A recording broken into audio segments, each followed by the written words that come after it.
Okay, so we will go ahead and record Raghu's educational presentation, then we can close it before we get to Q&A. But I'm sure we'll also, Raghu, are you okay taking questions mid-presentation? Yeah, please. Okay. Yeah, we want to do that.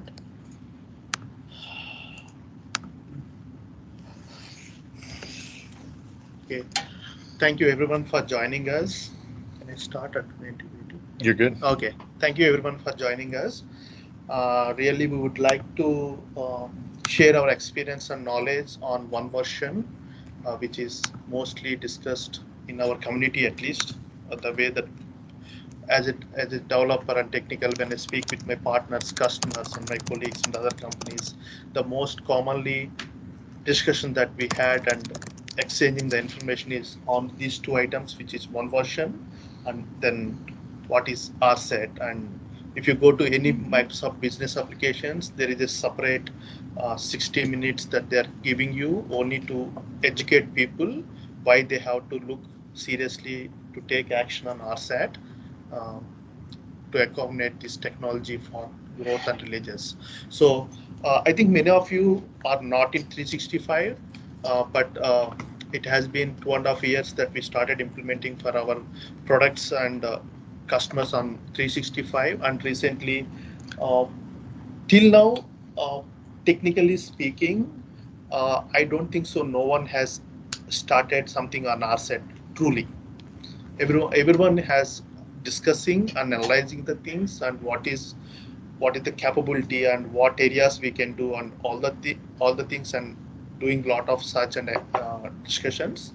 But in order to understand why RSAT is going to be a next major thing, first we need to understand what is one version and as per the latest release. So if you truly remember, I think few years back when we initially started with Dynamics and 7 point earlier versions, so they have Microsoft has a mechanism that when they started sharing you a cloud-based solution, but you got a flexibility to consume the binary fixes and cumulative together. That's not combined together; they are separate. And whenever you feel that you want to take one fix or something, still that are available in your LCS services. Hope are you familiar with LCS? Okay, that's fine. So on 2012 may not be. I was looking around. I am. You are familiar, okay. Yes. So because LCS services are provided by Microsoft as part of your entire infrastructure, lifecycle, implementation, everything at one place, because once all the infrastructure is provided in cloud services, mostly sometimes even the document, if someone having their high-end computers, they do that. But usually in most of the projects that we manage, even we are providing the cloud hosted one box server for our developers and integrate with DevOps for their regular check-in and build automation. So everything runs there. So someone as a system admin or IT manager of the company would like to manage what need to be deployed and complete. That's the lifecycle services. So as part of the lifecycle services, Microsoft used to provide you the hot fixes and other things in the earlier version, but with the recent announcement in April, where Microsoft has asked all the implementation partners, customers who are in the earlier versions uh, in 8.1, 8.3 or earlier to move to 10x, which is called one version. Uh, so they gave us a deadline that anyone previous to that will not be supported anymore, or it's based on case to case. Some of them went back to Microsoft, they asked for extra time, and if there is a proper business reason, that means because the development is based on the extensions, if the extensions are not available for your customizations, then Microsoft would allow you some time so that they can roll out the extensions part, and you can convert your customizations into extensions and then completely change. But to the announcement that we made, we started talking to all our customers and telling that they have to move, because if they don't move, it will be very hard to support them.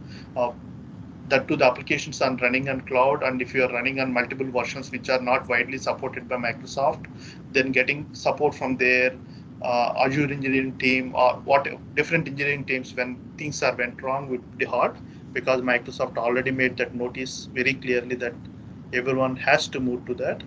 So that's where the one version came into picture. So as per the Microsoft announcement on the one version, they told they want to maintain all the customers on D365 throughout the global to use one exact same version. So it gives easy maintenance, easy support for them, and um, really any product company would not maintain thousands of versions like previously, and the customer would only ask for 1 KB article which he needs. So all that has been gone now. So everyone is on one single version that is mostly available. Maybe there may be a updates difference because one may be on 10.1.1, the other may be on 10.1.3, but most probably they're making sure that everyone is equally mostly on the latest platform update so that Microsoft would continue. The reason for that hard push for everyone is that Microsoft want to make sure that all their customers runs on the latest technology so that whatever the platform updates they are doing, previously in 2012 we used to call upgrade. That means we used to have one version, and if you want to do an upgrade, that's a major part. But now with this update, they're making sure that the customer at any given point of time is running on the latest platform release. That means always your base would be on the latest technology. So after 4 years or so, you are working on the latest ERP solution. It does not mean that previously when someone started in 2012 R2, if they want to R3 or CU8, it's again a investment, huge investment, and do some changes and all those things.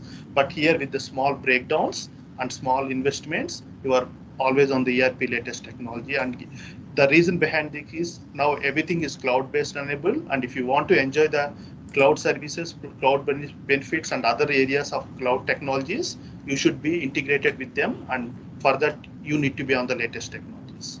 So, and Microsoft, I think it is dividing the entire business applications, no more combination and of things. Everything will be in independent phases, and whatever you choose and use it, you have to use it. How does that work with like customizations to it?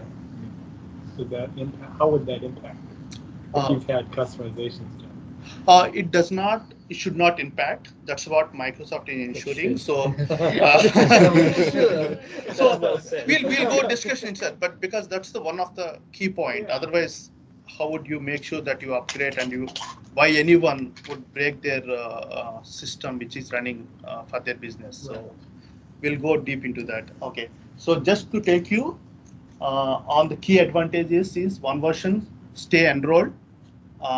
Always make sure that the customer is on latest technology. So there is no concept called upgrade anymore. It's all updates. How do you get to in your mobile? So it has everything, and every time they release their latest software for you.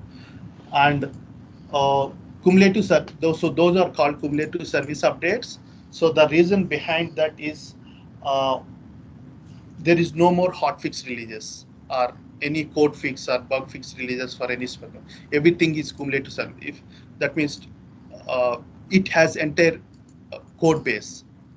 It does not. So they don't include you. Previously, we used to have a KB article and we used to choose from that. So there is no such thing. So every release that Microsoft is doing is a cumulative service. That means it has entire thing. So the latest one will have what is the old plus what has been newly added together. And it also includes new features, all the bugs that are planned and released as part of that release, and all the old code. So as part of the cumulative service update, they're ensuring us that the entire application has been thoroughly tested. So, and you don't have any other option, because if you come like if you're in 10.1.1 and if you have an issue telling that, and if you go back to Microsoft and they may tell you, okay, we have released in 10.0.3, they don't release you any special fix or something like that. So at the end of the day, you have to consume 10.0.3, which is again a cumulative service update. It's not your bug or something. It has entire ERP system, the base code.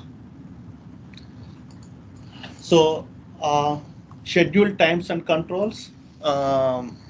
So that is one thing that I'm going to show you, how many releases Microsoft is doing and what is the minimum recommendation and how you as a customer can control that. And there is one more feature that came in 10.0.4, that is called feature management. So till the previous version of 10.0.4, whenever you take a cumulative service, what are the new features as part of the service is to get enabled in your system. So you don't have a control even though you are using, but it exists in the base. Even if you're not using, it will just lie. But now, most of the customers went back to, I think during their feedback, they told that they want that control.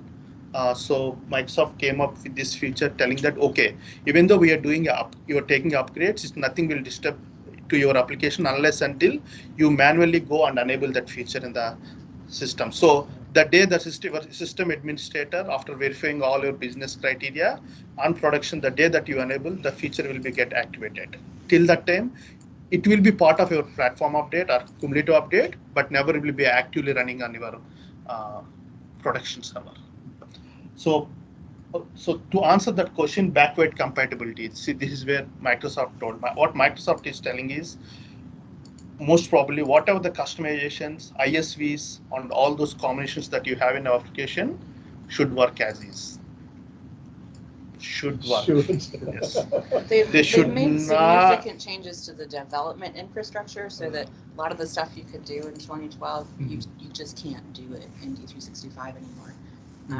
I'm not as technical as Raghu is, but no. You have to sort of build on what's there instead of changing what's there. Right. So it should, in theory, work with all the upgrades. As of today, Microsoft makes sure that they are backward compatible. At least may not be comparing 2012, but at least if you are in 10 versions of different, if it is working in 10.0.1, it should work in 10.0.6 also. Unless until there is a major change by Microsoft. So again, Microsoft releases you the release notes and everything is detailed there. Why, what we are changing, what bug has been added. As part of that functionality, if something is changed which breaks your customization, before you upgrade itself, you can take a copy, go through that and make your customization, make changes compatible, retest it and keep it ready for the next release. But for at least for ISVs, because most of the D365 has one or two ISVs as part of their application, but Microsoft gives you that guarantee that they are backward compatibility so that you no need to go back to your ISV every time for every update telling that please give us the new release.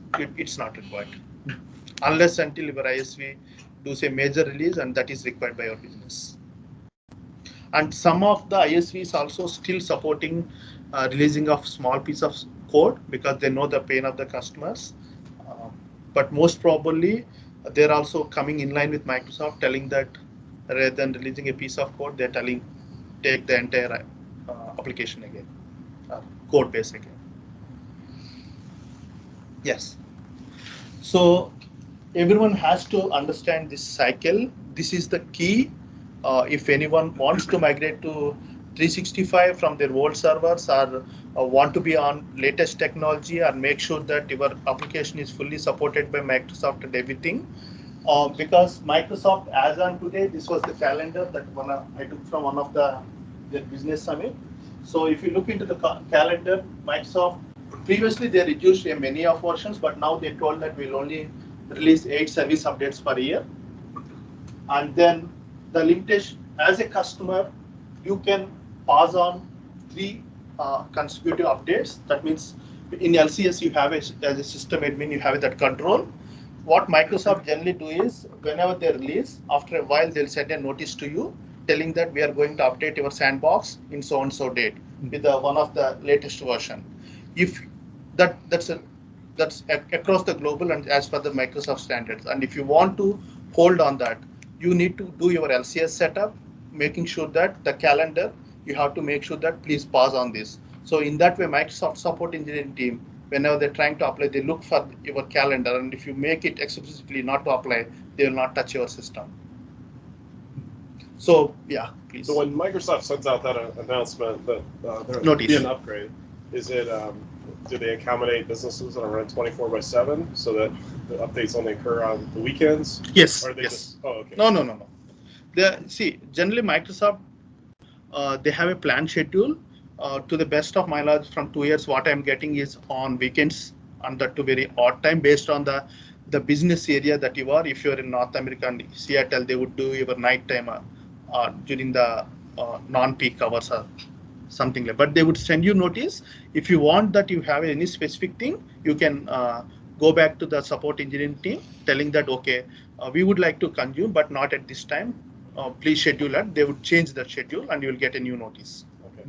Is it the window still 4 hours, or have they shortened? As on today, yeah. Okay. Still there. So the actual time is 40 minutes.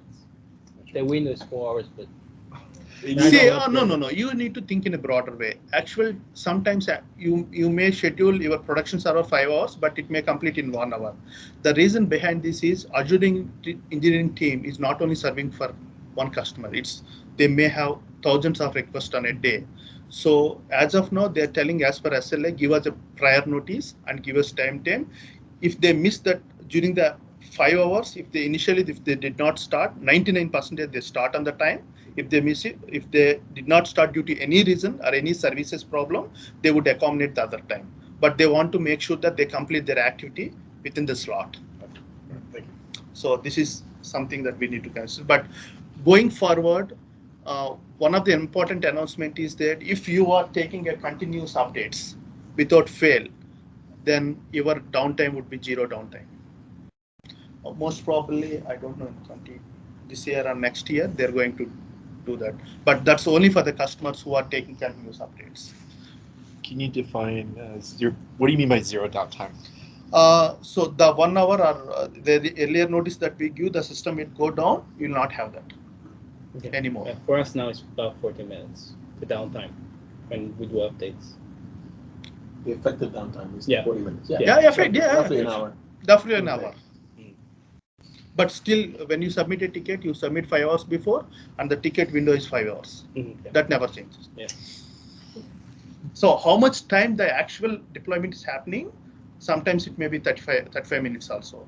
But still, as per SLA, you need to provide that, and you have to make sure your business do not touch the system during that time. Because Microsoft makes very sure, please make sure that you send internal notice. Yeah. And no, go back this one. So this one is very important. So Microsoft told that at least minimum 2 updates are mandatory in a year. That means they allowed some flexibility, but they also tell you that 2 updates should be mandatory, because after 3 consecutive passes, you cannot put any more. At least you need to act on one thing and then do another 3 consecutive pass and then take the next one. You cannot put on hold. So if you look into the calendar, if you take an example that you took this update at this point, there is an update release, there is no update release, there is update. So if you see here, there are 2 new updates. So, but you can pass this one. So it gives you 5 to 6 months of time in between. But you must take this one. If you don't take, Microsoft will force this. There will be no option left for you. Even though your business is not, it does not care. Because you need to take this for them to support. And exactly the same manner, you can hold on this, there is no update release, hold on this, there is no update, again you need to take this. So that calendar is very important, and you have to inline your business and everything to make sure that those 2 updates are mandatory, and be prepared for the integration, all your testing, and keep the system ready. But in between, if you ask me that there is an issue, and Microsoft told that as part of 10.0.10, they released that fix, and that fix is impacting your business, you need to take one more update.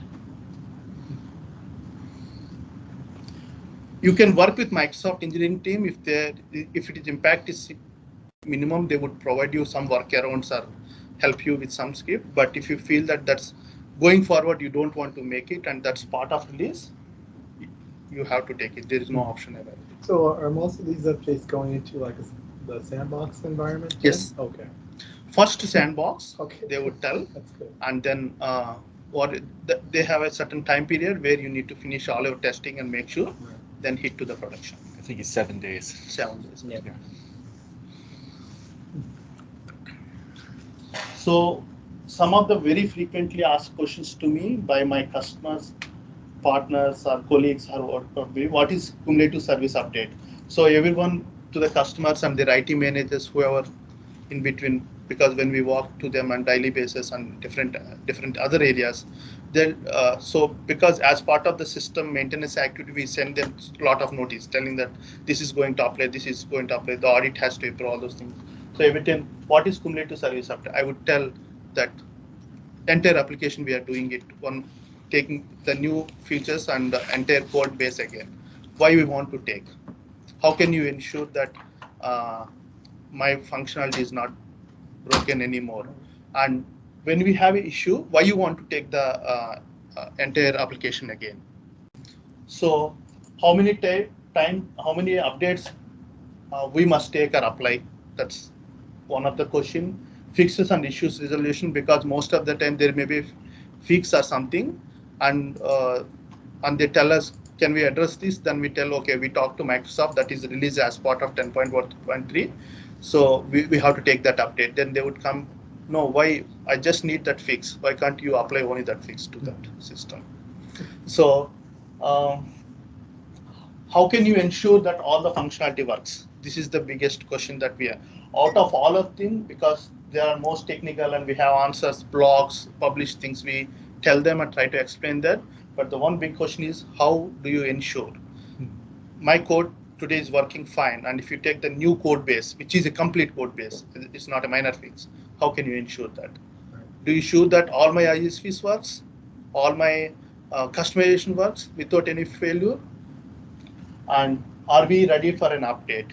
Because once you are in live, it's not only the partner that has to be tested, it's the customer who sign offs on the update. That means the business, the department heads or someone has to at least do a minimum round of testing and make sure that we are okay with this update. So usually that was the practice I think everyone follows. Are we ready? So that's the for another update, because as I mentioned you in earlier case, we just did an update, but as we have issue, that issue Microsoft told that we release next release. So I need to go for one more update. Okay. How can you ensure ISV? How can ISV ensures that successful upgrade? Again, if you have multiple ISV solutions. So during the recent time after April 2019, these are one of the common questions that we face across the industry. How can you ensure our functionality is working? Are you sure that Microsoft has tested every piece of their thing? Are you sure that as a customer, did you test everything? Are any ISV solution is compatible? It did not break anything. So for all these answers, one thing is we have to thoroughly test, which is again a manpower. On this has been discussion what to do, and what need to be done. So slowly the discussion about RSAT has been started. How can we ensure? How to reduce the manpower? Because how to reduce the dependency of the module expert? Because the same person may not be existing to test the same functionality. And so how can you ensure at least to reduce this amount of time, maybe 60%, 70%, to making sure that the scripts which are working in earlier version should at least work in the next version. So if you can come down to that 60 to 70% of time, again, based on the scenarios, 30%, again, there may be chances of you putting a time and thoroughly verifying the application. Did any of you guys experience what happened with the GL issue where Microsoft launched 10.1.2 at a point in time and created a GL discrepancy and all the entries were not balanced? Nobody? Okay. So we took that internally as a team. We took that on, and all our GL were corrupted for 7 days. That was fun. So that's one of the reasons that we, as a team, because we implemented Dynamics for both user FCRM and AX, and ERP and the FNO, and then we, as a company, we completely were on hold for 7 days, right? Just because our GL did not function properly. So that took one for the team. Yeah, we did. So we were one of 27 people. 27 companies, right? And 2 of them were our customers too. So Yes. that was good. But that happened. So that's one of the reasons that I asked the team to go invest in understanding the RSAT tool, because Microsoft has said a lot, go focus and build automated testing tools and all that, but we never figured out how to make it happen. So they finally did. So again, in such scenarios, it would take for us to 4 days to fix with that. But again, it's in a scripts that need to be run on our production, which is a bit risky also sometimes. So not much options left unless until immediately you take the next update. So in that case, on 10.0, we took 10.0.3. So there is no window available to tell that to answer all these questions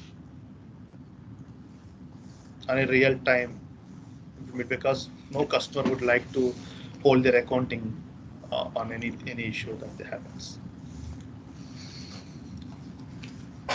So few things before RSAT has been, if you're thinking about RSAT and next versions, you need to make sure that we discuss on LCS, and the LCS should be properly set up, and make sure that how many are you really doing business BPM files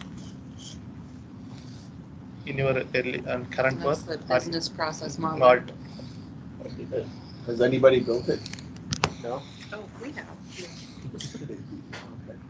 No, that's good. I can tell you that almost 90% of the customers, none of them have actually spent this time documenting that or doing that from that perspective. Yeah.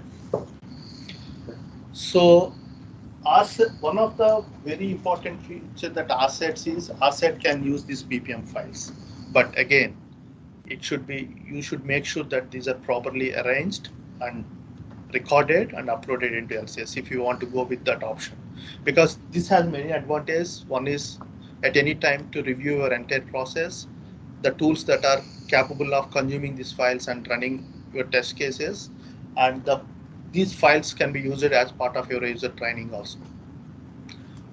But in most of the cases, I don't find that any customer would continuously update, because initially we start it, but there may be change to the same feature, same customization, adding a lot of, and then we never go back and update these things. So in that case, really we cannot use them as the test cases to run the feed RSAT based on these test cases. Do you know why most of the customers don't use that capability? Maybe it's. So again, at the beginning, it was the partners, education, and all that. So getting the partners to help the customer, at least from my experience during my Microsoft days at the time when we started in 2012 on the BPM side, right? The adoption was not there, and they did not see the value of the transition into this area, right? And then the updating of that BPM has been proven to be very hard to do, right? Going back and recording back and forth is not as trivial as you would expect them to be, right? So again, definitely over the past 6-7 years, Microsoft has done a lot of work on it from that standpoint. But still, looking at most customers, not everybody has documented business processes to start with, right? And all of that. So it goes back to how mature the company is to actually go down the path of documenting all of that.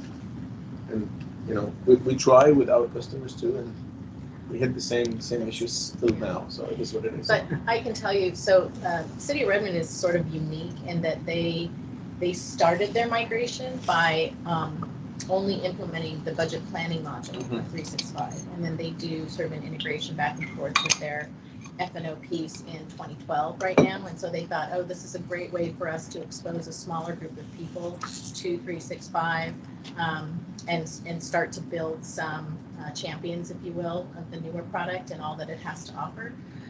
But what they did with some of our help at the time was, instead of using the LCS tool to kind of build out their business process flows, we did a lot of work just in PowerPoint and put it into their library. So it's there, but we did, at the time, they didn't have the resources. We didn't really have the resources to bear to kind of use all of the tools to upload it and to use what was available in LCS. Was that before one version? Yes, it was before one version. I mean, I think that's where this becomes critical for everybody, right? Exactly. A week is not enough time for most operations to do full regression testing, so you have to rely on this automated testing. So the other things is really how many test scripts has been thoroughly updated every time whenever you change your things in the business. That's also a very key thing, but usually most of the time you would not update test scripts, but the customization would be changed. The way that you started the test script would not work in the with the recent changes that you did after many times. So if you have the track record of backing up and archiving like all the scripts and documents and the PPTs and everything, they are good to some extent. Again, these will not work out for the tools that are capable of them. That means if you want to use this, you need to redo that if you're using this business scenario. Anything you want to add? So let's switch on. Yeah, so again, out of all of you, just from an overall perspective, this is going to get technical very fast at this point. Right? And so the question here is that definitely should we do say goodbye. Well, I can say goodbye. Sorry, I'm the jerk that interrupts all of the meeting all the time at any point. So as I was saying, for those of you who came in late, I'm your Microsoft contact for Business Applications Group. I oversee ideas, community, MVPs, previews across all of business applications. So not only CE, F&O, Power, across the entire board. So if there are additional meetings, as I was talking with Michael down the road, I know you all kind of restarting this. I would be happy for you all to have this here with obviously more notice and want to do more and ongoing engagement. I'm doing this now with the CE folks. They're doing theirs once a quarter. And once they get a little bit more comfortable, I'd actually like them to come in once a month. And it might be a case where maybe we start having a conversation of having both groups meet at once, because as you probably have noticed, the acceleration that we've done on Dynamics is exponential at this point. And now that we've moved toward an app scenario, we're actually trying to make sure that all apps can talk to each other, regardless of your ERP, CRM, MRW, AI. Everything should work across the board. So with that said, if something's broken, it's not my fault. And but if you do have questions or want different ways to engage, I kind of dropped some different opportunities. I'll share out at least how my online presence and webinars go. So if y'all want to jump in, they're all free webinars, but we cover all the apps too. So up here, I'm Purvan Patel, P-U-P-A-T-E-L. There is another Purvan Patel, weirdly enough, here at Microsoft. Smaller guy, not as handsome. So make sure you use P-U Patel, and you'll definitely get a hold of me. All right? Thank you. See y'all. Thanks. Thank you.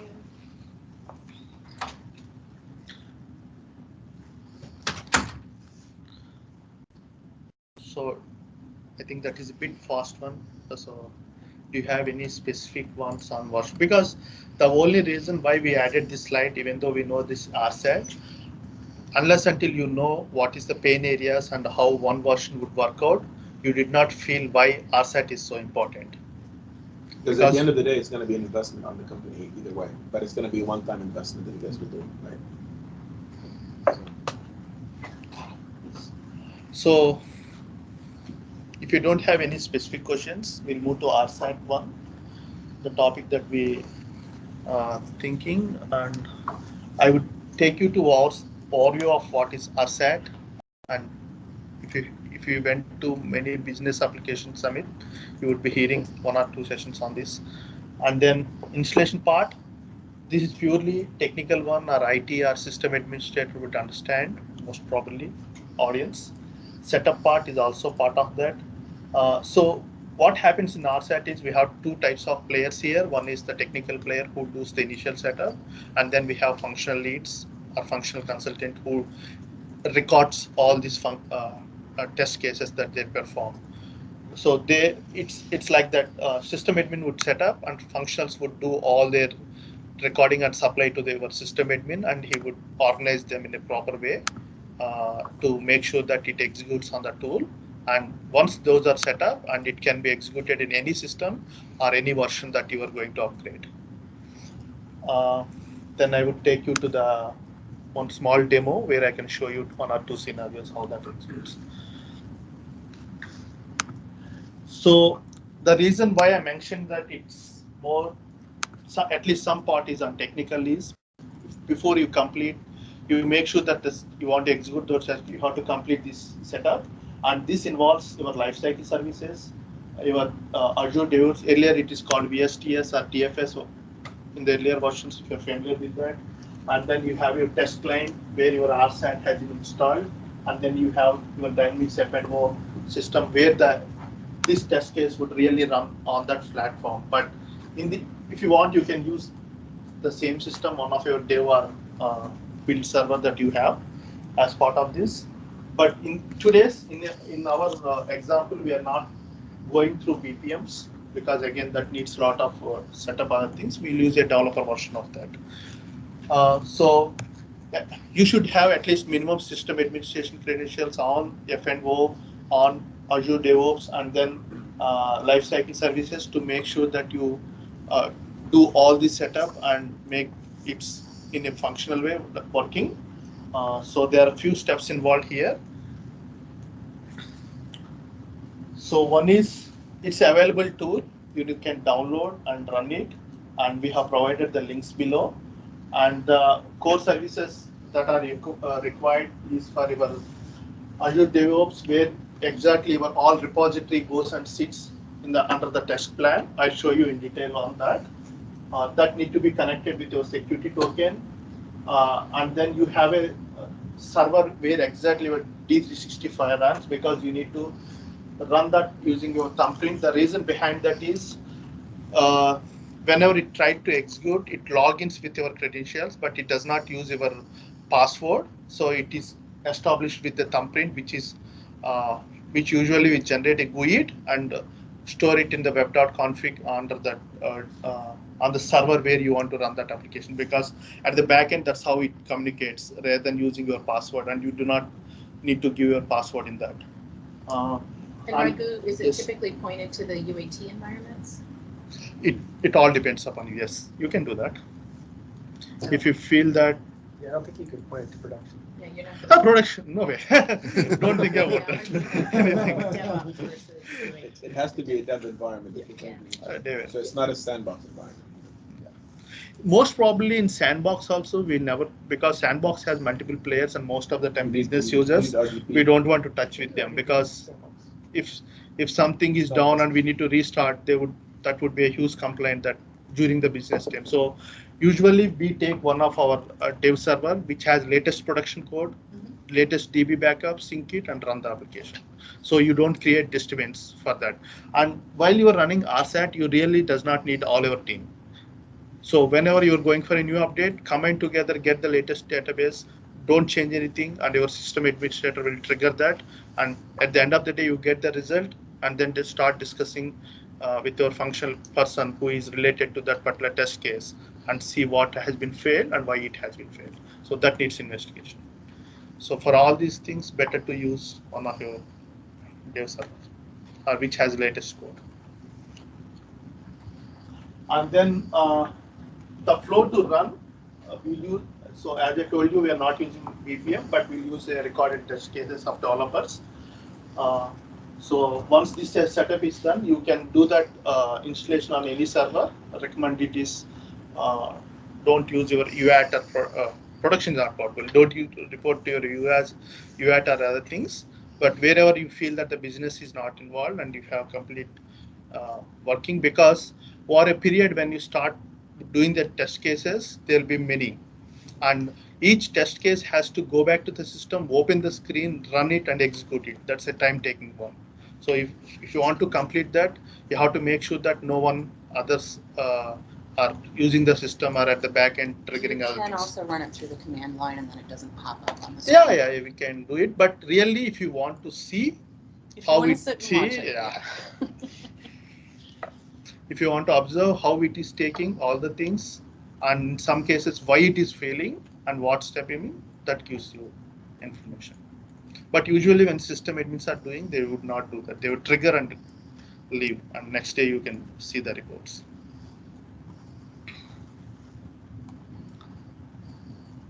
So we'll go quickly on this installation. So the links are provided and you can download that in one of your dev server, and then while you're downloading, make sure that you select all of them so that you get the PDF and everything MSA together. If you want to go in detail, you can review the documents. And there is also step-by-step document provided in docs where they explain on all the areas. So mostly for technical ones.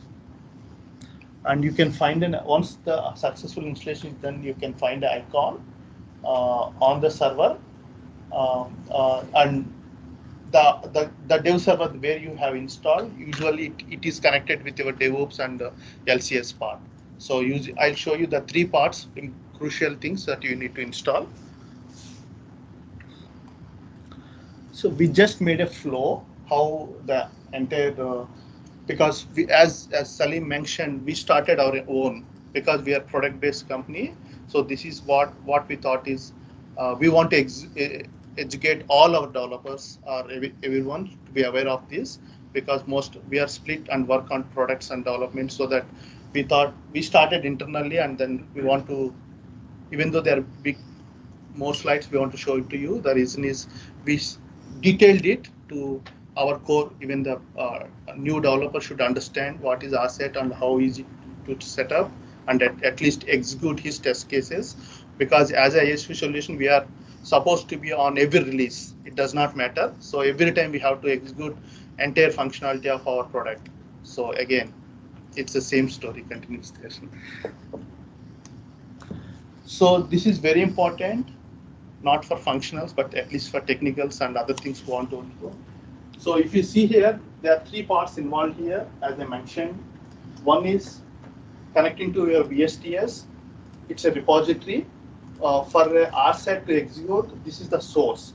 At the end of the day, the files are synced to your VSTS and in a repository where you have a test plan and test cases on the order of execution. So when it is linked to that particular VSTS, it takes from there. So this part is important. It has 4 items. One is connect to your VSTS, and because VSTS needs a login permissions. Again, as a user, you cannot provide every time. So it has an access token where you can generate from the security against your user ID, and then just link it here. I'll show you on that one.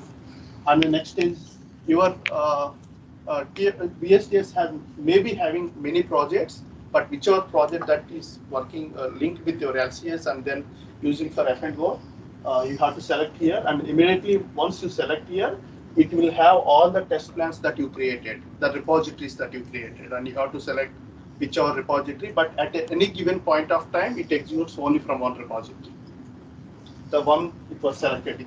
If you divide your test cases into 5 different, like AR, AP, on all the module wise, at the end of the day, you cannot run all of them at once. So usually if you want to combine them, you can combine them, and it takes the entire repositories, whatever you have under this test plan, that is called test cases. So the next part is the host, wherever this issue F&O is running. The reason behind this is, for this source file, there should be some host where the RSAT has to go and execute. So which is like your dev server or any server.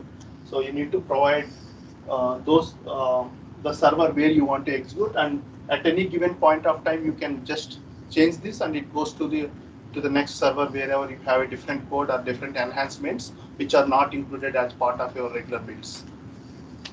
And it has a thumbprint. The reason behind this is, again, to run some logic against your F&O, it uses your credentials.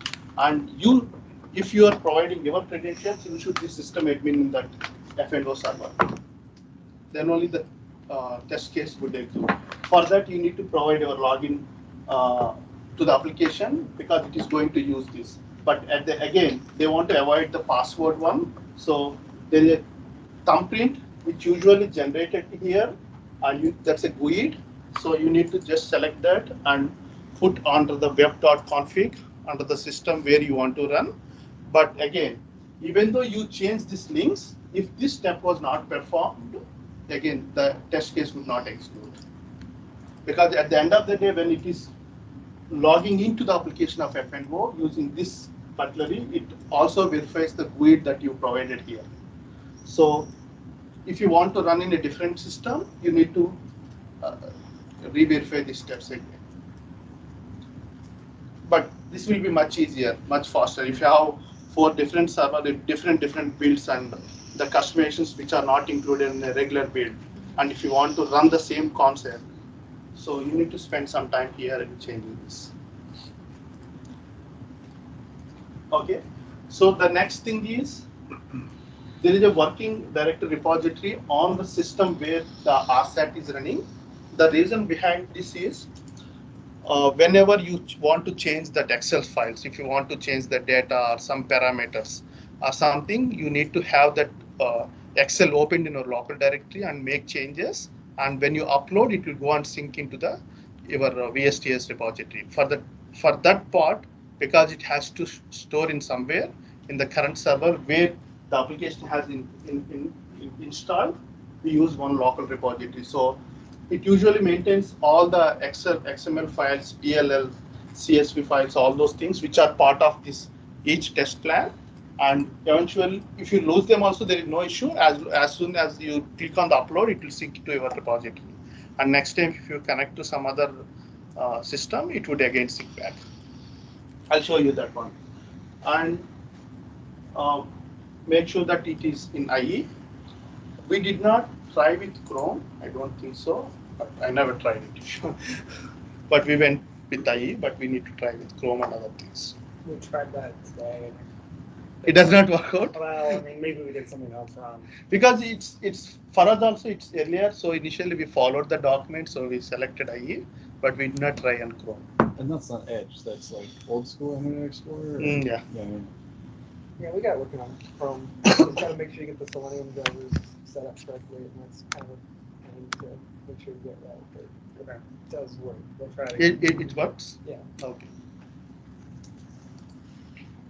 So as a system admin or person setting, these are very crucial ones, and you have to make sure that always these are correct. And if people change the system, make sure that you change in this particular one.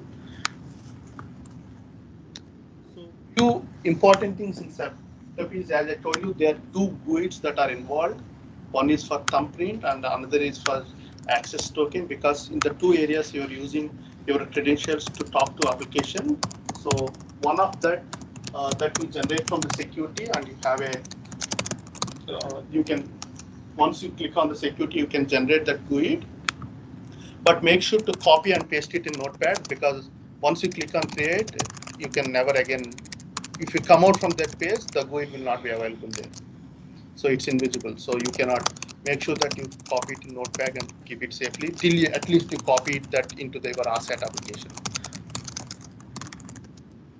So, these are the following steps on how to generate the GUID, because here you need to, once you click on create, that's where the GUID appears, and you have to copy and store it. So we are just following that screen. So when we are discussing on the 3 years of one area, I told you about repository. If you are familiar with your VSTS or Azure DevOps, which maybe on 365 ones, you'll find this, and one of the part is test plans. So you can create n number of test plans and then include n number of test cases on that.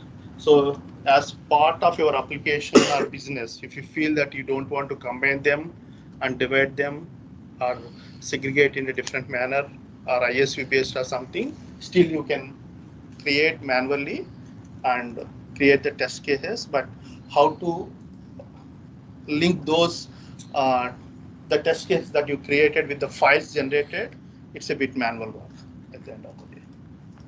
But again, it's one-time setup. So if you're taking 5 updates per year, this would really help you a lot. If you're able to test script and document, arrange it at the first time, it should reduce maybe if you're able to cover a scenario 60% at least. That all depends upon, again, how do you cover your test tips. And some of them may not be so flexible to cover them, but yeah.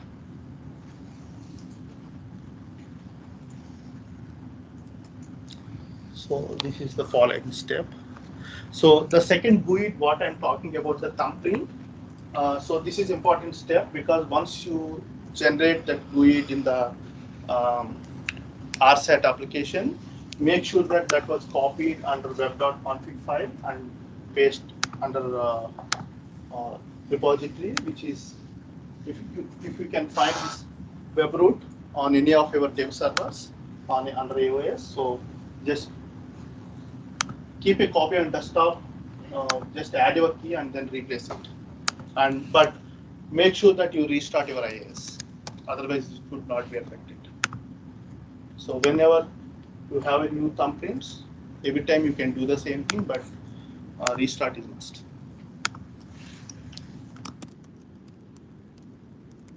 So it's again, that's a walkthrough on setup.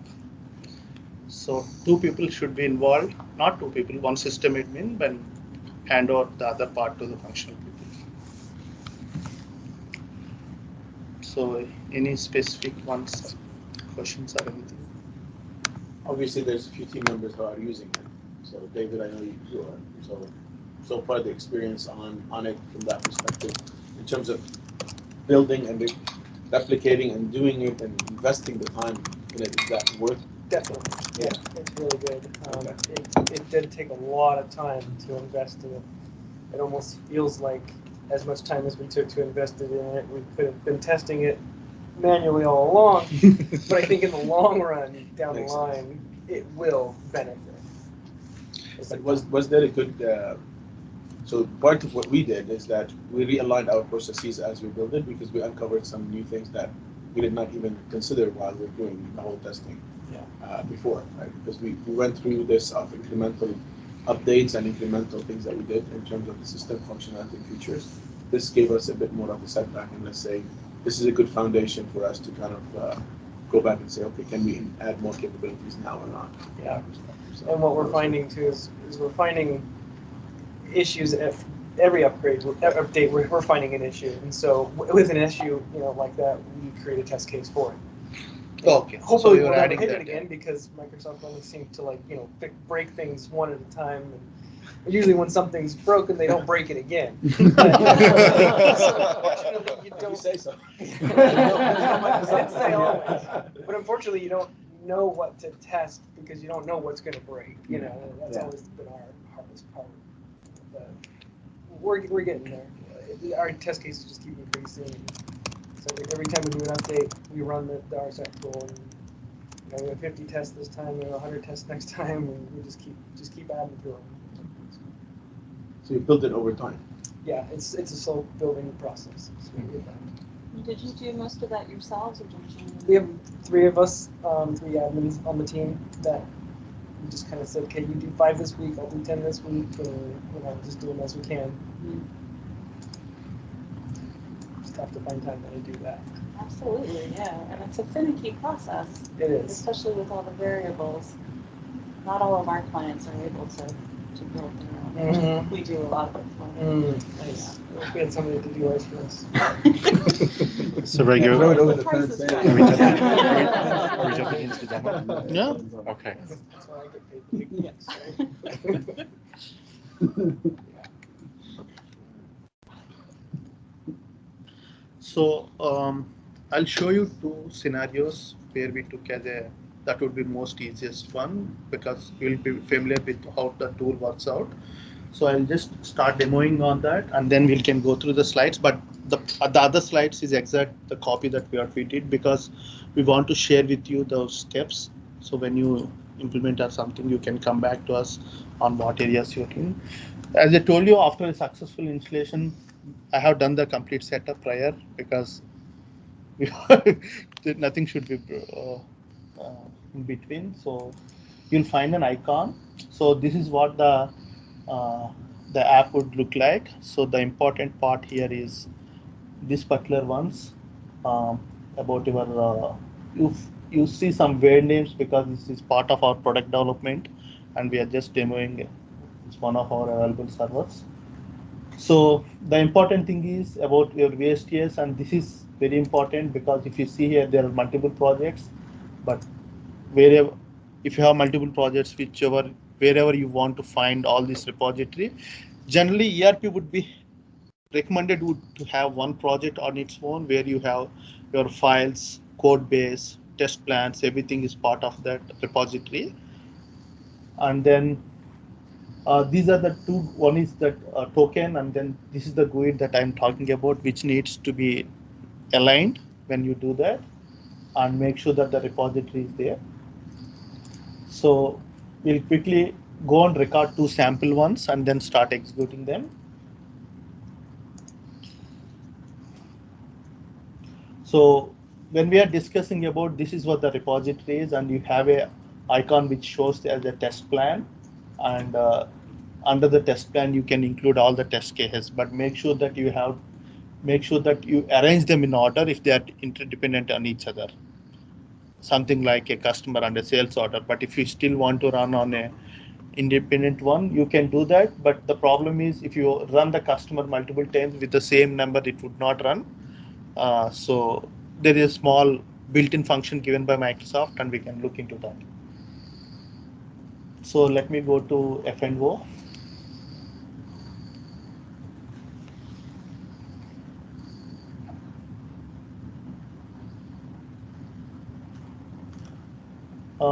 Make sure that before you start your recording, you have to select your company.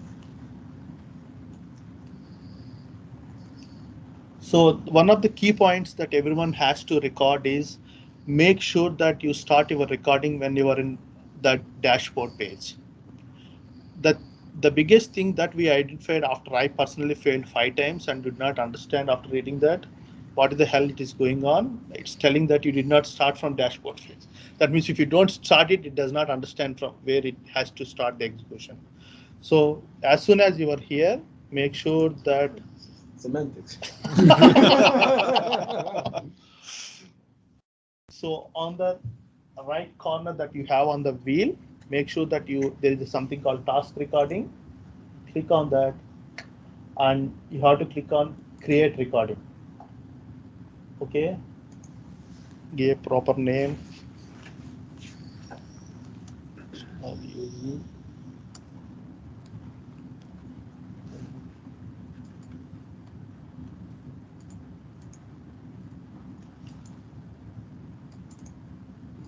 And start the recording. So the recording will be started and it shows you there. So now I'm taking one simple example of creating a customer. Go to any standard one, all customers. So one thing you can observe, as I click on each and every step, the step will be recorded at the right side corner. Make sure that you don't need to have a look, but make sure that the steps are recorded properly. I'm just creating a new customer. So let me go 963.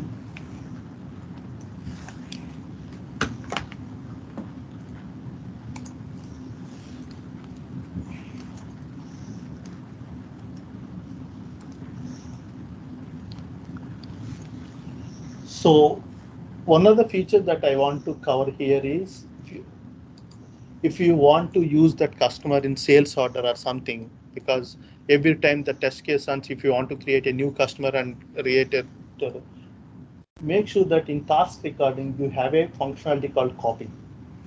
Make sure that you click on that.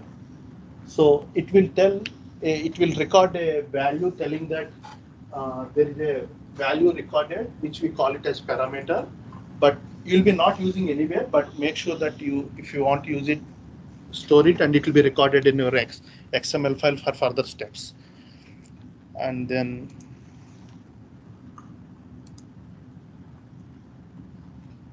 okay, simple customer, this.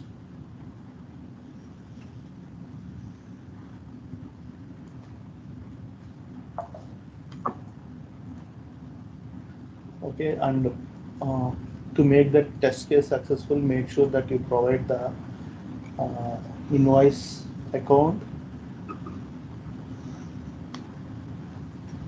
So in this case, I'm providing same as customer, and make sure that for everything you save it. So now the steps are done. What you need to do is close this up. Don't close it. Stop. Click on stop.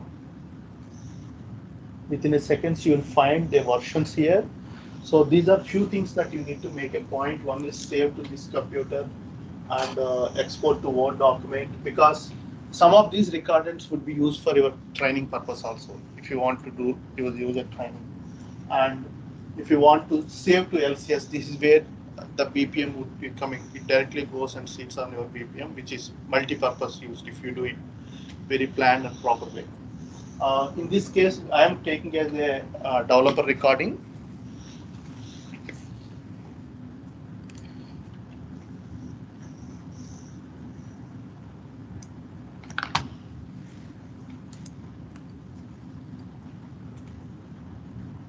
So make sure that you save that file in the repository that you created. So in the 3 steps that I showed to you, one of the below one that I showed to you is a repository on the local system where RSAT has been installed.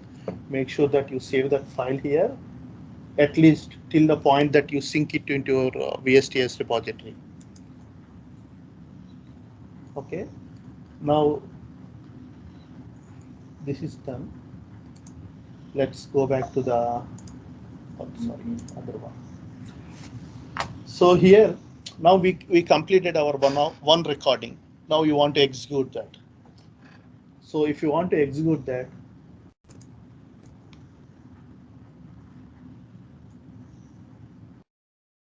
so this is one test plan that I created, and under that I have previously created 2 test cases, but it is something that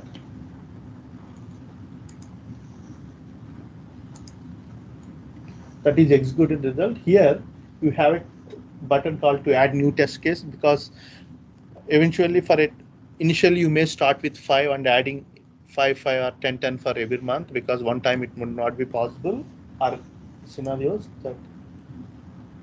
So give a proper name.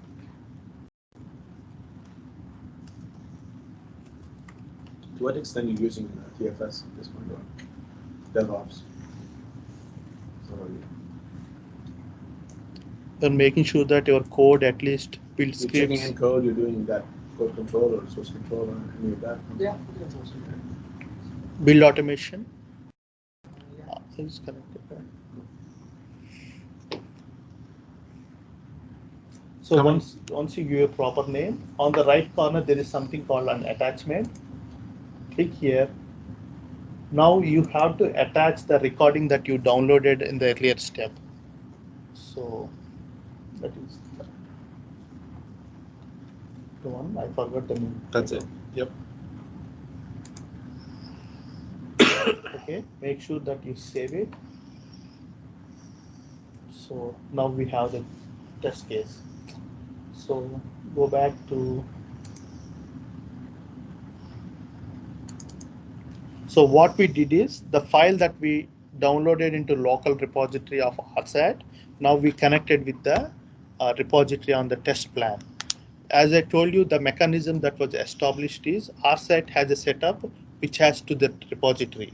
Now when you do that, it takes from there, because tomorrow the same thing should work in other system also. It does not matter. So for that, the source is repository, not the local directory. But the flexibility is as long as you have a file here, you can change it and manually. No need to go back and do all those things.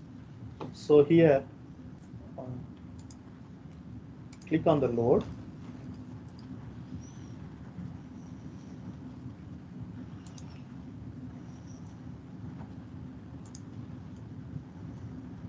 So what happened is when you click on the load, the setup is already, so it goes back to the repository and pull out all the latest ones.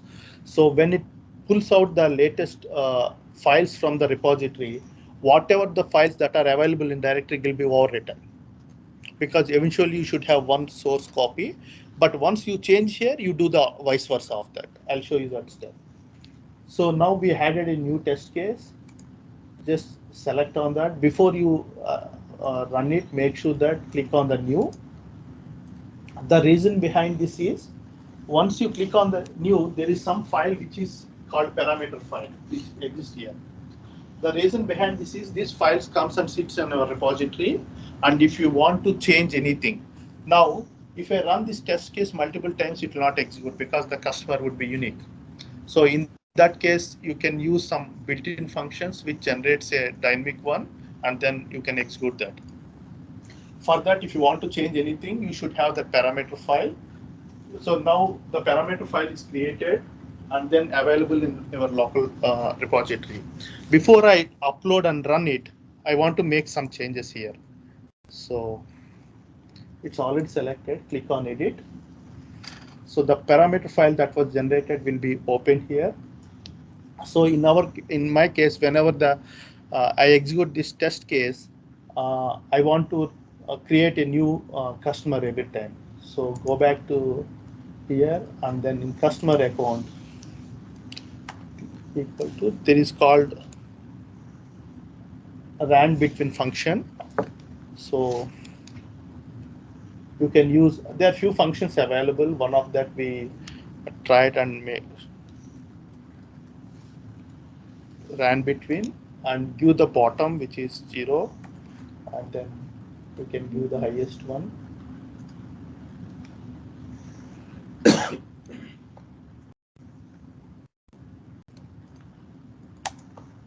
So it auto generates the ID. So what happens is, every time when you execute this test case, because you have given this range, it auto generates. So you will not have duplicate, and the test will be passed. And this will be useful when you want to create in a sequence. That means you want to create a customer sales order and do all those end-to-end process. And every time you want to go with a unique sequence, this would be the best use of that. And so this scenario would only be if number sequences are set to manual, but if number sequences, yeah, you can use number sequences. Yeah. We did not yet try with number sequence. Our team is working on that to make sure that everything. But as of now, whatever we tried with manual one, because it's on the testing mode. But yes, at the end of the day, the number sequence should solve the problem.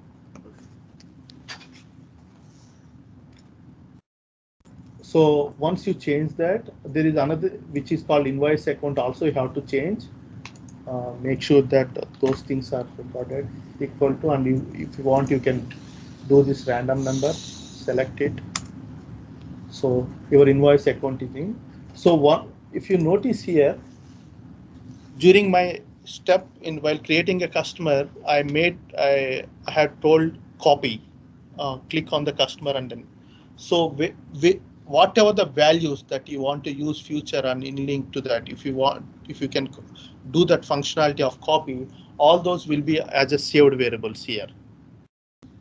So those are like saved variables. Now the reason for doing this is, when I create a sales order, if I want to use that same customer for the sales order, I would use this saved variable there in the sales order file. So in that case, we link these two files together and upload the test case. So you don't need to come every time and modify that. And when they are set up in sequence, they execute in the sequence. So you made all the changes here. I'm not creating sales order, just save it, close it. And because you made changes, you have to click on upload. What it happens is, there will be multiple artifacts generated, and it will sync everything to your repository from where the test case would execute. So once the artifacts are saved, just click on the run.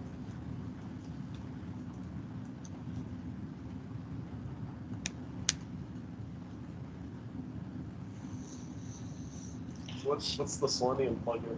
What's that do for Chrome? I think they have Selenium. What? The entire this one is built on that Selenium plugin. No. No? I think it's. No, I don't think so. It's on the saw the mention of Selenium on the fact page for RSAT. It's required, I think, for RSAT if you, in addition to the application, it uses Selenium. So I think it comes with the package. It comes with the package. I don't think there's a runtime license with it. There is no runtime license. I don't think you should worry about it from you guys' perspective, unless you know better. Yeah, I mean, for the Chrome, you have to install the Chrome driver, web driver for Chrome. It's a Selenium driver. Oh, Okay. I use it IE. I don't think you need to do it for IE, but Chrome. okay.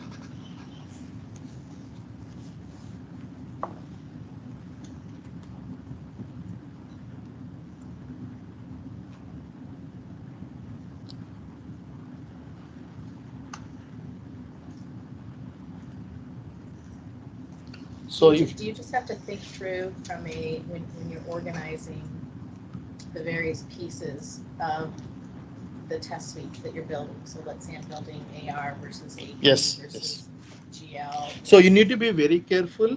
Because I can see if you want to keep it all under one umbrella and run them all, like, hit the run and go home. Sequence is very easy, important. but I can see the list just getting ginormous. Yes. See, the thing is, one is sequence is very important if they are interdependent. Right. You may tell that most of my test cases are not interdependent and they have their own data. That's fine. Wherever we have number sequence, we have certain advantage that you can use it. Yeah, this comes into picture, and yeah, definitely whenever you take, at least if you're implementing some 10 to 15 modules in that, or 10 modules at least, the list would grow. What did you guys do?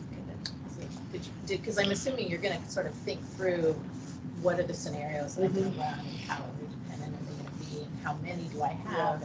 Yeah, I mean, we mostly did in the AP module. So, but we did have to think. So, like you create an invoice, you submit it, and then it goes to workflow, and another user approves it, and so on. And so, you do set them up in lines. You can just click that button and walk away and come back and have it all done. But you really have to think about, what's the best way to do all that. So during that, create 30, and we have sleeps in between some of them. Sleeps in the middle of the runs because you have to wait for workflow to do its workflow job to do its thing, and so it works. See, our initial target is also that what we are communicating to customer that it may not replace the entire thing, but to some extent where we can avoid the manual work and at least put that time in testing the other functionalities. What's the split that you're trying to achieve? Like 80-20? 60-40? I don't think so, unless it's until not going to be a magic bullet, but because 90% of the customers don't do it out of the box, anything, right? So manual to get through implementation. We try, at least the financials, 90% of the cases are standard, so we try to get that out of the way as soon as possible. So with the customers that we have today, all of that motion that we did, as soon as the application, we figured out how to do it, we're actually working with them on setting that up for them so they can test it and they can build it up. I cannot tell you now, it's too early. It's too early to get anywhere. And even if we come up as any partner or anybody will actually come up with a standard template or standard library, 90% of the cases will not apply. Yeah. Well, you're still going to be modifying at some level, right, to work with their data and their customers. At least as implementation partner and ISV developers, we are making sure to give the trust to our customers, telling that the initial load has been executed and at least we covered the major pieces. Right. Whichever they call it. If you're using a financial organization, at least the major postings is happening smoother, which will not break their business. So every time I cannot document it and show it on the release, but this is something that their system admin can control and give their own report to their auditing and their team, telling that, okay, we executed this. And if the new fails, then if a proper answer, at least they'll get some sort of trust on that, because again, at the end of the day, they keep on asking us, how do you ensure that? There is no, if you raise a support ticket, Microsoft, yeah, we test it together. That's fine. As ISV partner, we want to include that as part of our So to our customers, maybe. Yeah, one of the things that I think as an idea generation for Microsoft is I remember talking about that way back in 2009 when I was at Microsoft, and then so they were supposed to deliver those test scenarios for us, and that's the reason why LCS and the PQR concept was actually generated. So I think what we need to do is just, I recommend for you guys and for us, or anybody who's using the system, just to ask Microsoft to build the standard at least. So that way we can build from somewhere. Right? And I'm sure they can, it's on the road now, so but it's a back burner item. Sure. Go upvote that on the. Yeah, I think that would yeah, be ideas.microsoft.com. What's his name? Irvin? Let him know. Patel, and let him know this is, you want something, here's something. But I think it's good for those of you that are still on 2012 to really think through the investment that you're going to have to make from an analyst perspective to say, okay, I need to make sure that however that scope of work works, the collective partner and you, that we need to set aside some time to do this, right? To really build this Initially, out. they feel that it's a wrong investment, but considering all this but there's two things, right? You have an opportunity to get some key people on that team who start to understand what that new business process looks like, so that they get more early adoption from them, and then they're the ones that can go out and help with training, right? Training users, because then you can use, like you said, you can create the collateral pretty easily from the task recorders to use as a mechanism to help them train. Yeah, and I think at least when I came on, all that already had happened already. So I was just saying, okay, this is you need to do it this way, versus having a lot of input and saying, well, that's in terms of just our process, that's not going to work that great. Why do we have to do this? So for me, it was like, okay, this is it. And a lot of the testing that we do is just done manually. So I'm looking at something like this. You can just press a button and it says test. That would be nice. But until then, right? So this is how the files would be in your repository. So there are a set of files for everything that would be created, and you need to do upload so that it syncs properly. So we only customize the parameter file if you want to do that. So this is one of the copy functionality if you want to use it, and I can show you one more example. In the sales order, I just use this as a customer, that's all. So because I told you that you have a copy and it will be recorded as a saved variable, and there is a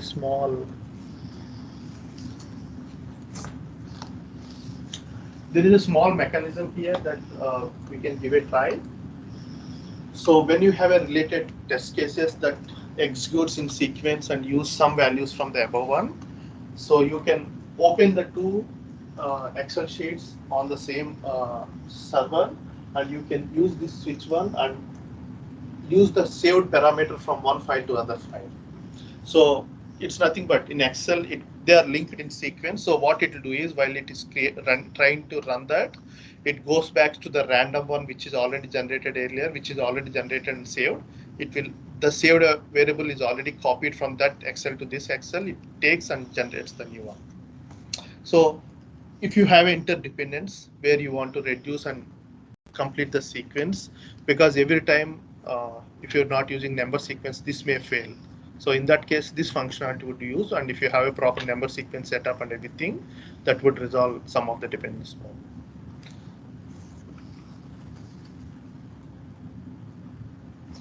So there is one more, the new feature that was given, which is called validate. So this is bit important, because whenever you want to validate the net amounts and other things out of the calculations that you, because I think most of the applications you will have one or more customizations which influence your calculations, and every time when you take a upgrade, you don't want to break them. So in that scenario, using that data, always the end calculation should be 300. So in that case, you can use this to validate function, what it generally does is, even though if you're doing a multiple upgrades, it executes, it puts the same data, executes in the same manner, and make sure that the end result should match to the validate function that you saved in the Excel, like while doing a task recording. So at the end of the day, whatever the outcome that test plan is to generate, it will validate with this field and make sure that if they are equal, it passes, otherwise it fails. So when you have some calculation part and validate against a figure that you want to do it.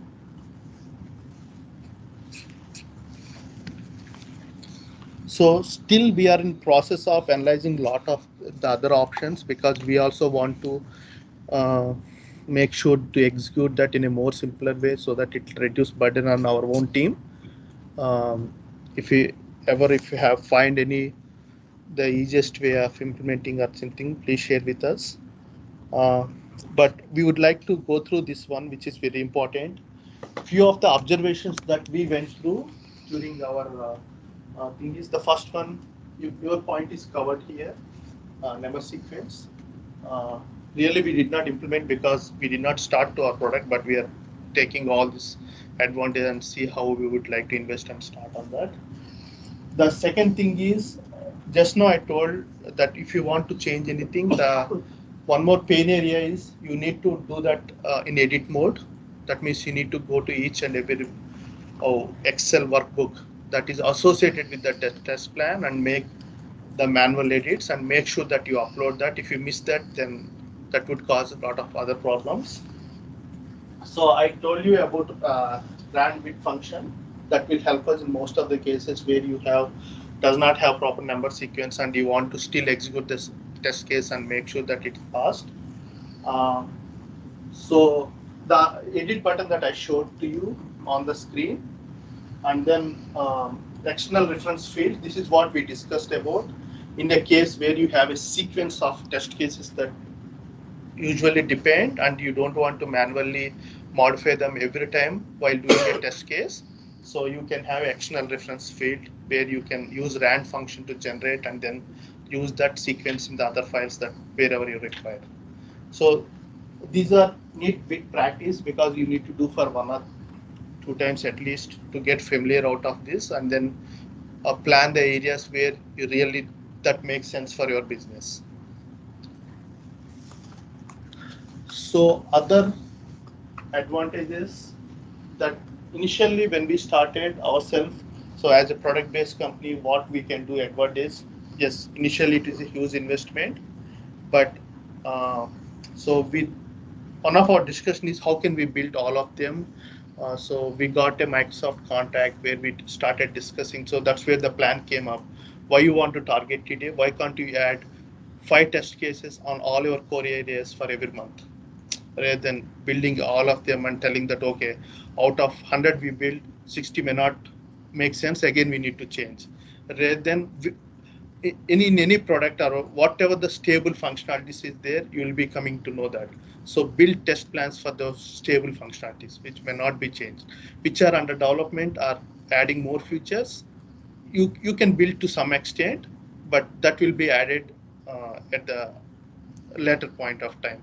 So in that way, you don't spend all dedicate for a time and investment in building all 100 at a time, rather than make sure that a product or a customer, whatever the functionalities that are, you know that they're stable. Out of 100, if you feel that 60 are stable, build for 60 at least for the time.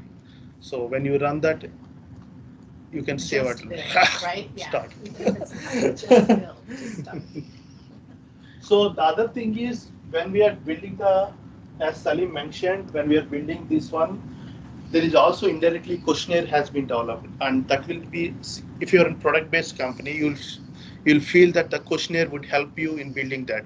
So whenever we are doing the questionnaire, will also help us, our internal team, on what areas we need to cover, and those documents would be helping us for reviews. And as I told you, configuration of into the new thing is much easier. Only thing is that the dev server remains the same, and you change the GUIDs.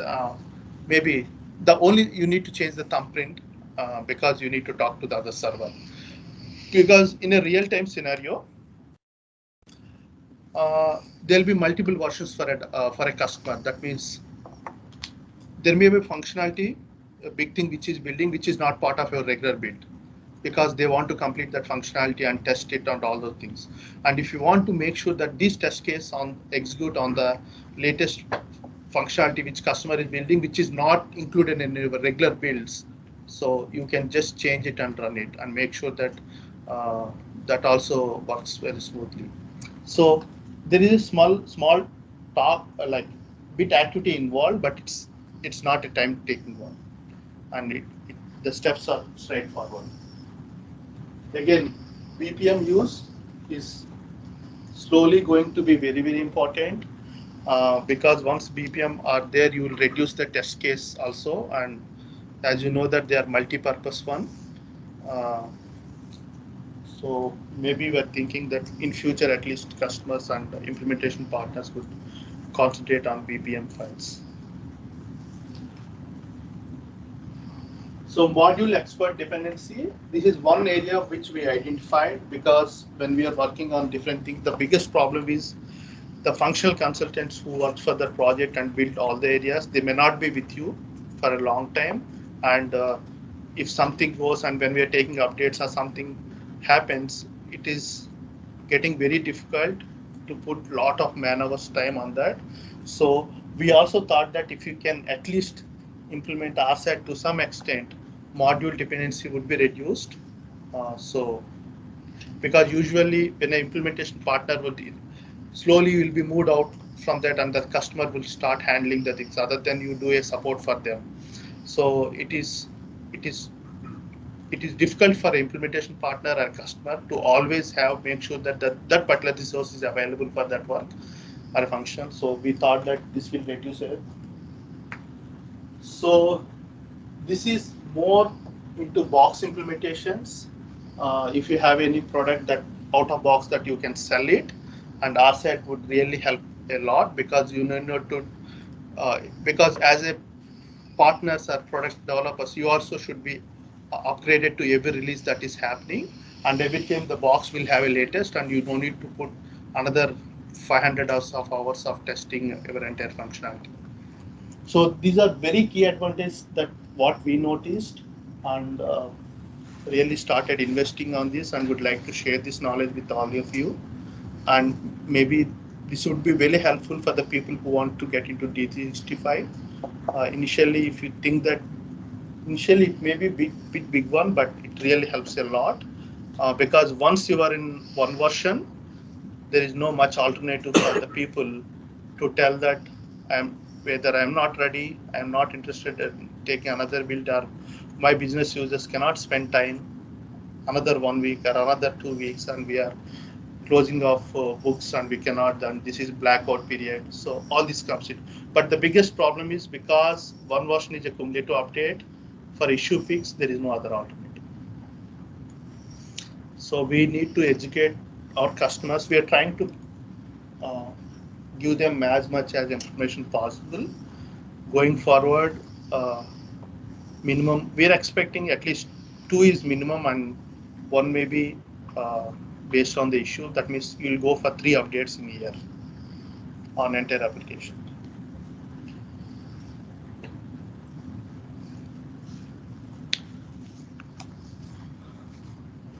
And few limitations.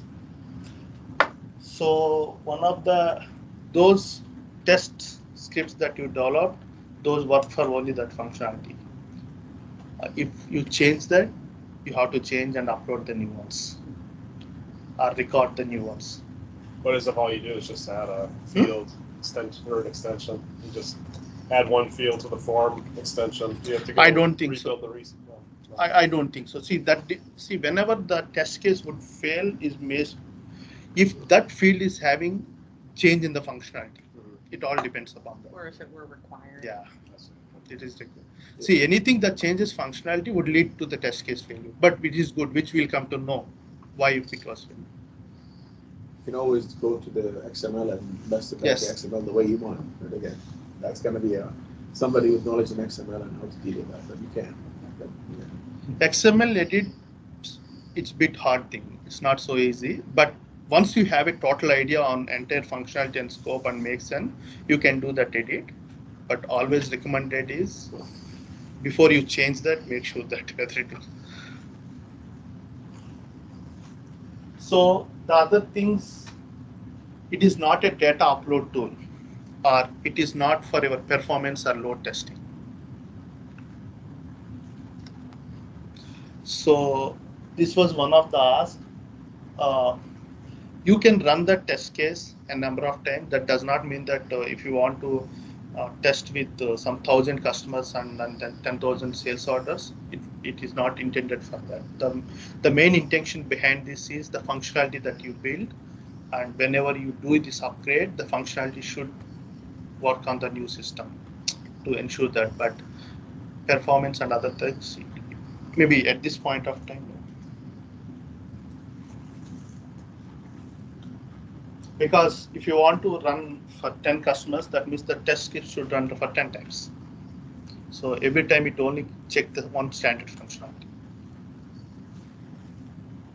So data modification, we felt that it is, as on today, it's a bit confusing.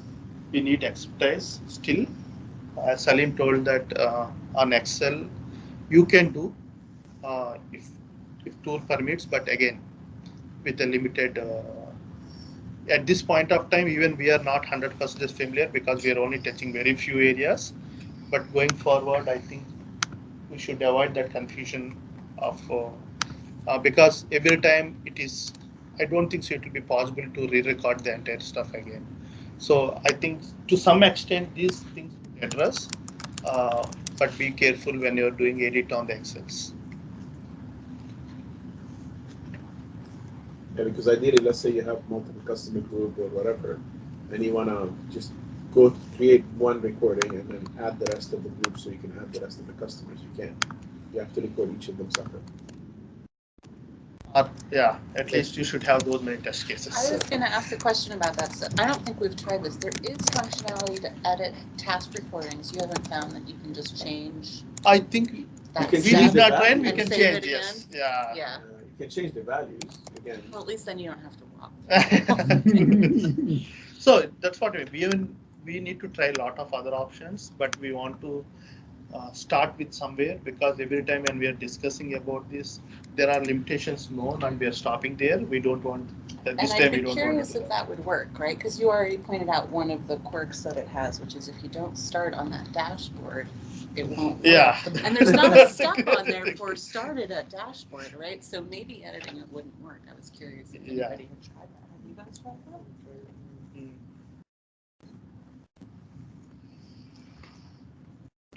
I think it's important to keep that dialogue open among the kind of the community, at least here, because this is a key pain point for any of us, irrespective of what we do. I recorded 4 to 6 test cases, and finally I was thinking why it is not running. So all the thing it's on default dashboard, but really did not click on what is default dashboard. What is fine. It doesn't know. Definitely, when your functions are doing, they least bothered about. They go to the functionality, start, and then start recording. Definitely. And after creating 10, if you go back to them and tell that no, all your recordings did not start, I don't think so. They would really entertain you again. So we felt that yes, definitely there is a training required initially. At least at this point of time, avoid Excel modifications. Still, you can do to some extent based on that, but make sure that whether they are properly synced between. And you need to have always system admin or one person taking care, because these edit uploads are very important. Because today you close your system and you do not do a proper sync and other things, and you, due to any reason, that system is not available. And if you don't do a proper sync, that means you lose all your work there. So at the end of the day, everything should go and sit in the repository. So these are the few limitations that we identified. Anyone has any specific questions or something? one question. So it looked like the test plans are in the context of only one AX company. So let's say you have 5 companies, you just want to iterate the same test plans for all. Do you have to change that configuration file, then run the test plans 5 times? No, I think you can run it. We have not tried it. We did not try it. I saw that there was that company. Yeah, because in Excel file it starts with the company. If Yeah, you can, I would bet it's a company driven. I will bet it's a company driven. Again, I don't know. You can do that in the parameters. You just have to make sure like if you're creating a new vendor or something like that, you just have to make sure it's unique to that entity, right? Like you can't just say I want to use customer 1, 2, 3, 4, 5, and that may not exist in your other entities. yeah, maybe, yeah, that makes sense because the company, it depends upon the company setup. If you're recording your things as per that setup and the other company has exact setup, it may work if you do edit on the Excel and change the company. But if it does not have same configurations, so yeah, it works. Yeah, no, we use it like that. It could be really helpful if you already have an environment stood up, and then you want to add, 10 more branches, and then you want to configure those branches the same way as maybe the corporate, and then as you roll it out, you take production, refresh it to test, apply the test case scenarios, and then you're in effect testing that the configuration of the branch companies have been set up. So it can really have some pretty powerful. Yeah, as long as they have similar setup, it makes sense. Because if your other company is doing some changes as per their one and they disable some of them, which behaves in a different way, then definitely it would fail. Are you using asset libraries to maintain that today? Are you maintaining asset libraries? No. So you would need that first in terms of configurations and setups, so that way you can just load a new environment, upload the company, and fix it from that perspective. Okay. So that would be Is that an LCS feature? Yeah. Okay. So you extract all the assets from configuration files and everything else from whatever company you have. You store it in the asset library and then you deploy it. Oh, yeah. Didn't know that feature existed. Thanks. Yeah. So at this point of time, the limitation is, I think, for the same company and the same setup and the same scenario. We can give a try on Excel modification if you have exact configuration. But it would be challenging for a company like customer having more than 100 companies in that. Well, especially if those companies use a different currency. Yeah. And you're doing validate. Yeah, if you're using validate function, that again. Yeah. So it's to best of now, it's growing, and Microsoft also is putting a lot of investment. And if you go to their business application summit, they're continuously delivering this message. But at least they're encouraging the partners and customer to start using that, so that at least some part of manual work was reduced. And every time you no need to produce the entire documents of every test scenario that you executed as a proof that the functionality is working, which is a cost for both the customer and implementation partners.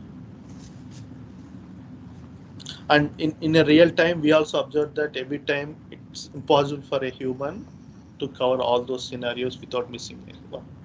So how to consider. Yeah, definitely. I don't remember your name. Sorry. Serena. I mentioned that when you're upgrading, just make sure that you estimate that part of the fund that you're going to be investing in. That's it.